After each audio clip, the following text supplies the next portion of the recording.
if there was one tool that I could give all leaders, it would be how to manage themselves and how to stay centered so that they are dealing with life in the best possible way. Reflection is part of what can help us get out of that twisted, nasty state that we don't like being in. And that's part of a growth mindset. Carol Dweck is the one who came up with growth mindset. And it's a great research, and it looks at the promise, the strength that we all have that we can use to overcome challenges. Whether those are challenges we choose, like learning a new skill or taking on a new job, or whether it's challenges that just come our way that because life seems to be smacking us around, you can overcome them by looking at and learning from your own life. So what she suggests is that you look at where you have been successful in the past with challenges. So let's take learning how to cook. There was does everyone know how to cook on the panel? Oh, no, Nick's not there yet. So we're going to help Nick figure out how to cook. And those of us who have learned how to cook, who'd you learn it from?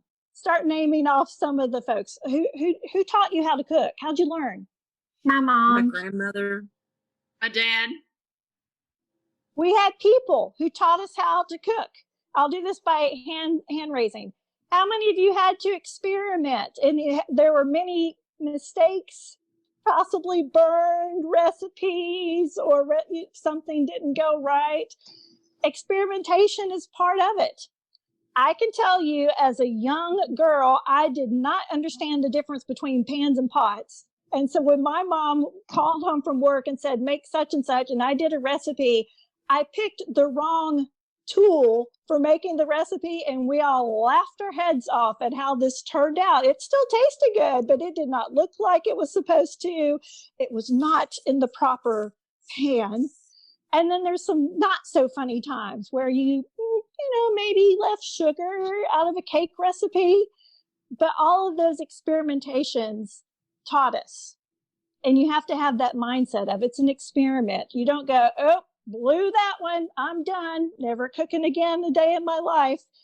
You experiment, you keep trying, you keep learning. And then now with technology, you can learn all sorts of lines and cooking videos and tutorials. And one of the things I'm proud to say is I am not afraid of yeast. When it comes to baking, I am not afraid of yeast and doing it from scratch. And that came from a girls' weekend where the four of us wanted to bake and only one of us had ever done it. And we were all afraid of yeast and getting that proper temperature. But we learned. We learned from others. We learned from trying. We learned from research. If you guys thought about your careers, you could look at different things. Did you research your job? Did you do internships?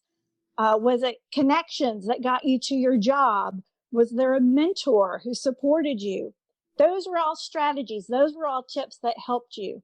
So when we're taking on something new, it does our souls and our beings good to reflect and think back to what helped us when we were successful in trying times, and what from those times can we apply to this situation.